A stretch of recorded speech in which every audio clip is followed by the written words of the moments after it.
The sun had barely risen when I stepped out of the car and into the cemetery. I clutched the black shawl tighter around my shoulders as the cold wind brushed my face. People were gathering, friends, family, business partners, but I wasn't really seeing them. My eyes were only on the casket in the distance. My husband, my companion of 42 years, was gone. I walked forward in silence. I had no words. My heart was too heavy to speak. He had been fine just a few days ago, smiling, making jokes, telling me we'd take that trip to Italy next summer. Then one night, a heart attack, no warnings, no time for goodbyes. People began offering me their condolences. I nodded politely and murmured, "Thank you."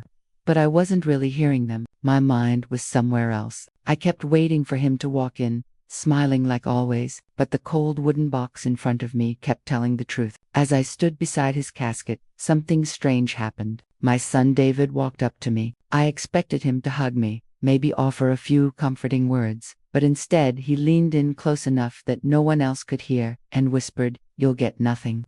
My heart skipped a beat. "What?" I asked softly. Confused, he smirked. "It's all mine now. Just thought you should know before everyone starts pretending like you matter."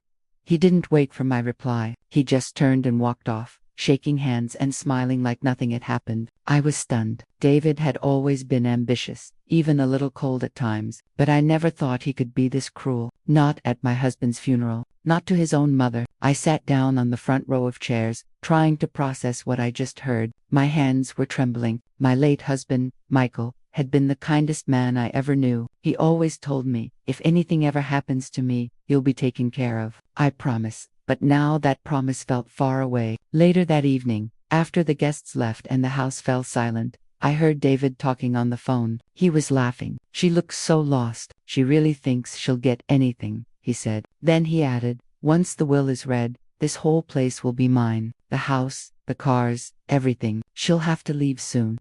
I stepped back from the door before he could see me. My knees felt weak, and I had to hold on to the wall to steady myself. This was no longer just about grief. It was about betrayal. I walked into my bedroom, closed the door, and stared at the old photo on the nightstand. Me and Michael on our wedding day. He had his arm around me, smiling with all his heart. We built our life together. Every decision we made as a team. And now, our own son was trying to erase me from it all. I sat down at the edge of the bed and remembered something important, something Michael had said to me just a few months ago. "If something happens, don't panic. The lawyer has instructions. There's something you'll need to see, something meant just for you." Back then, I didn't think much of it. I thought he was just being cautious. But now, it felt like a message from beyond. The next few days were a blur. David started acting like he owned everything. He fired the gardener, changed the locks on Michael's home office, and began calling lawyers. He didn't even ask me if I was okay. He said things like, "We need to start selling off the smaller properties, and this house might be too much for you now," like I was a guest in my own life. But I didn't argue. I didn't fight. I just watched, listened, and waited. I knew something he didn't. I had called Michael's lawyer, Mr. Grant, and scheduled a meeting. When I arrived at his office, he greeted me gently. He was in his 70s and had known Michael for years. As soon as I sat down, he handed me a flash drive and said, "Michael left this for you." He recorded it a few weeks before he passed. I held the drive in my hand for a moment, unsure of what I was about to see. When he played the video, tears welled up in my eyes. There was Michael sitting in his office, looking tired but calm. "If you're watching this, then I'm gone," he began. "And if David is already circling like a vulture, then I need you to remember this. He does not have the final say. You do." He looked straight into the camera. "Everything I own, I earned with you by my side. You are the heart of this family, not him. If he tries to take it all, don't be afraid to fight back. I've left instructions. I trust you." I couldn't stop crying. That video wasn't just a message. It was proof that I wasn't alone. When I got home that day, David was sitting in the living room with his laptop. "Where have you been?" he asked without looking up. "Just out," I replied calmly. "Well, don't get too comfortable. The lawyer is setting the date for the will reading. After that, things are going to change around here." I smiled softly. "Yes," I said, "they will." He smirked, thinking he'd won, but I knew something he didn't. And I was ready for what came next. The day of the will reading came faster than expected. David was up early, dressed in his expensive navy blue suit, pacing around the living room with a smug smile on his face. He looked more like a man attending an award ceremony than someone heading to his late father's will reading. "You ready?" he asked me casually, sipping his coffee.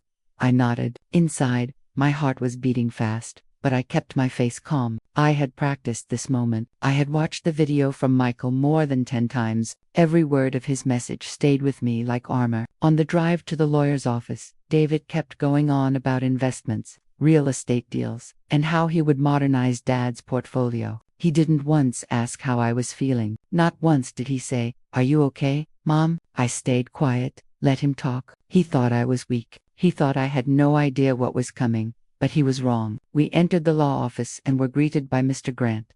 He looked at David and gave him a tight-lipped nod, but when he looked at me, his expression softened. "Please have a seat," he said, gesturing toward the large wooden table in the center of the room. David sat confidently, legs crossed, leaning back like he already owned the world. I sat quietly beside him, my hands folded in my lap.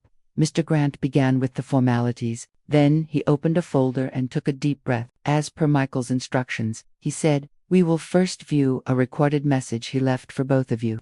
David's eyebrows raised. A video. He wasn't expecting that. Mr. Grant inserted a flash drive into a laptop and turned the screen toward us. The video began. There was Michael again, but this time he wasn't calm and gentle like in the first video. He left me. This time he looked serious. "If you're watching this, I'm no longer here," Michael began. "David, if you're sitting next to your mother right now, I hope you're treating her with the respect she deserves, but something tells me you're not." David shifted in his seat. "Son, you've always been sharp, ambitious, but also arrogant and entitled. I've warned you more than once that greed would destroy you." David scoffed and crossed his arms. Mr. Grant paused the video briefly. "I advise you to listen carefully," he said. Then the video continued. "Everything I own, everything I built was with your mother beside me. She stood by me when I had nothing. She worked, sacrificed, and gave her life to this family. That's why—" Michael paused and looked directly into the camera. "That's why everything, yes, everything, is left to her." David sat up straight. "You will inherit nothing, Michael," he continued, "unless your mother chooses to share it with you. That was my final decision. You may not understand it now, but one day, I hope you do." The screen went black. The room fell silent. David's face turned pale. He didn't move, didn't blink. For the first time in a long while, he looked small. I sat there calm and still, just like Michael had told me to be. Mr. Grant cleared his throat and opened the next document. "According to the legal will," he said, "the house, the business shares, all investments and accounts totaling over $24.8 million will be transferred solely to Mrs. Elizabeth Warren." David's jaw tightened. "That must be a mistake," he said quickly. "Dad told me we'd split it." "There is no mistake," Mr. Grant replied. "This document was signed, witnessed, and notarized 6 months ago."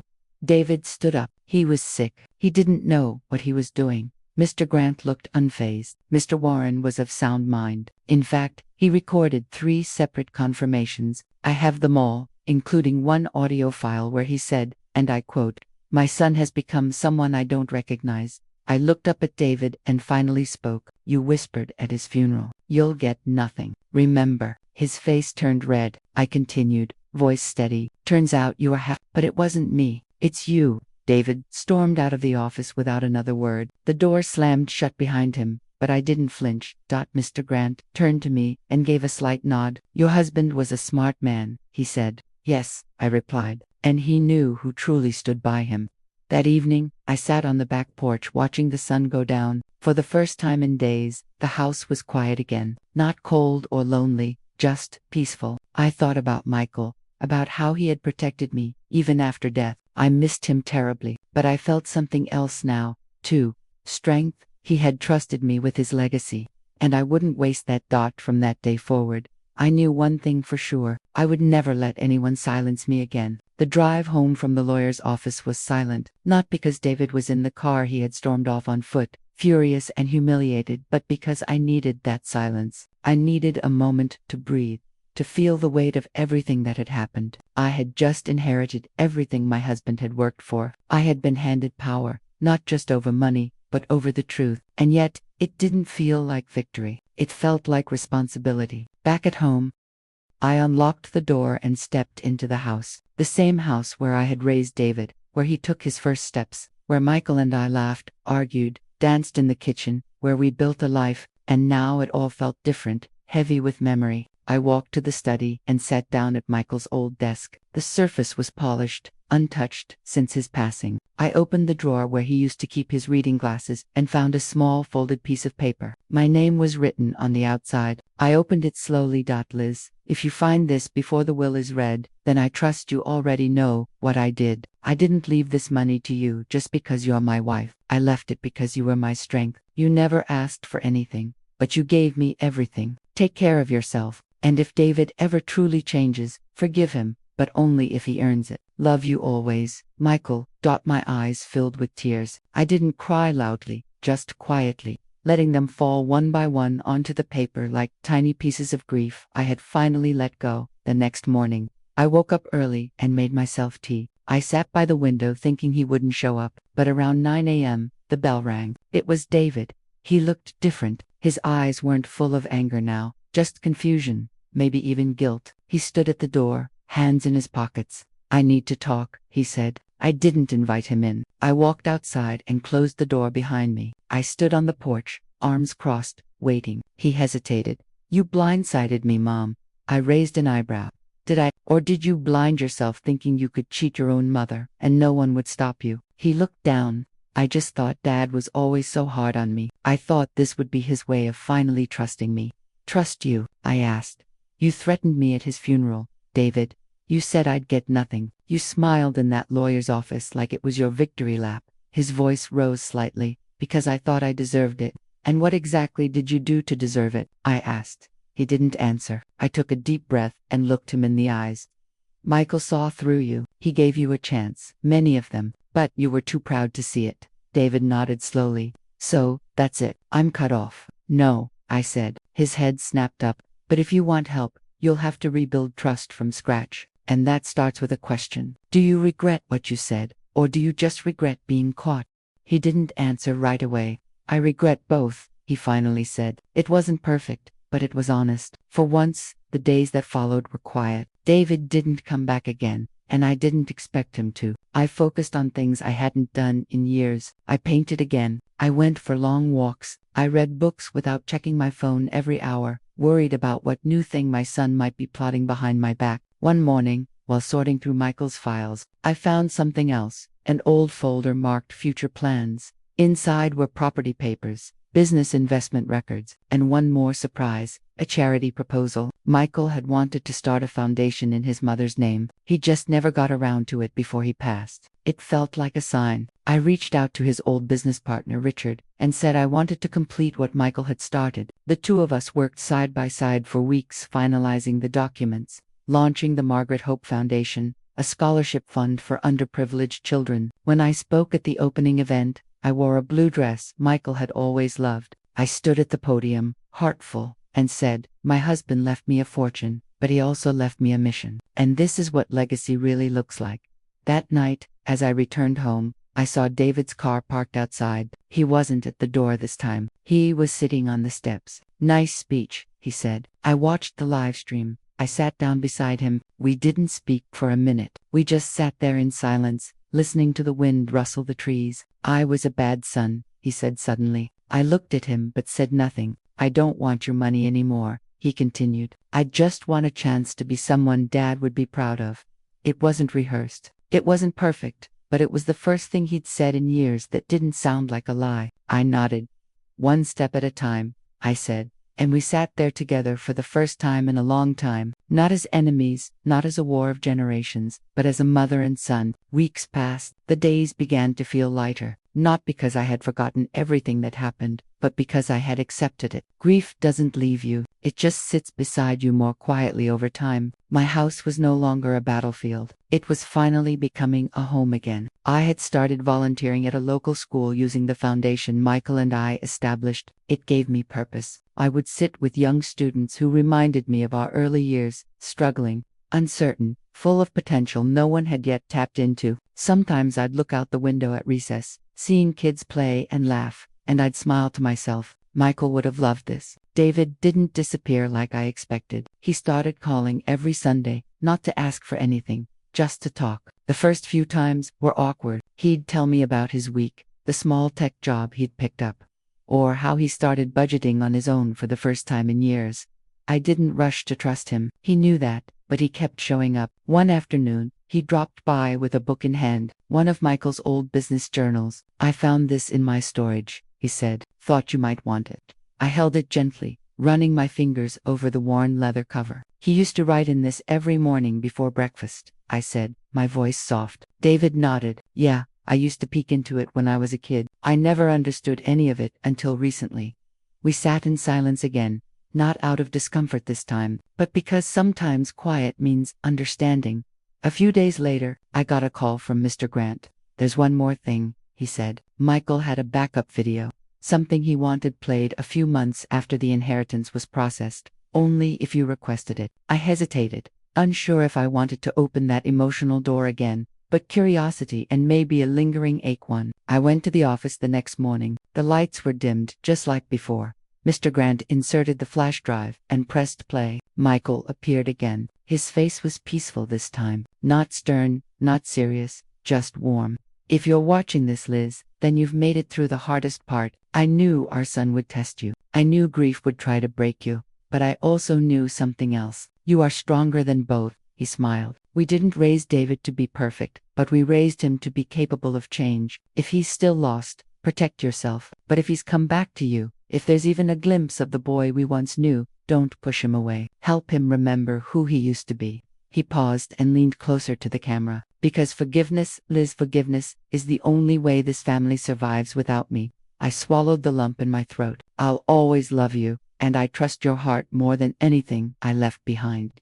The screen faded to black. I sat in silence for a long time. That evening, I called David. "I saw another video," I said. He didn't say anything for a while. Then, "Do I want to know what it said?" "It said, you have to earn your place back, but it also said I shouldn't give up on you."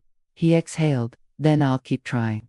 Months passed. David visited more often. Sometimes, he helped at the foundation. Sometimes, we cooked together. One night, he brought over old family albums and said, "Let's go through these."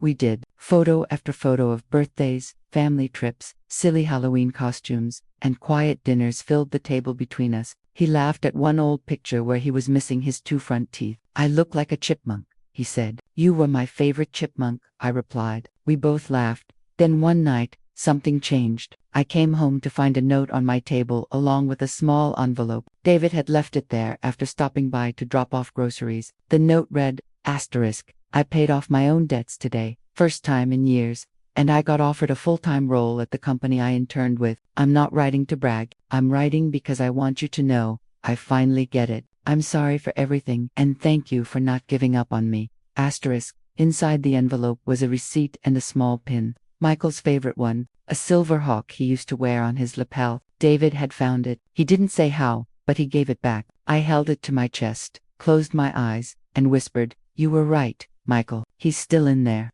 A year later, the Margaret Hope Foundation expanded. We opened a second scholarship program named after Michael. David was the one who gave the opening speech. He didn't read from notes. He just stood at the microphone and spoke from the heart. "I lost my way once," he said, "but thanks to the people who never gave up on me, I found it again." This foundation isn't just about helping others. It's about remembering that no matter how far you fall, you can always stand again. If someone gives you a reason.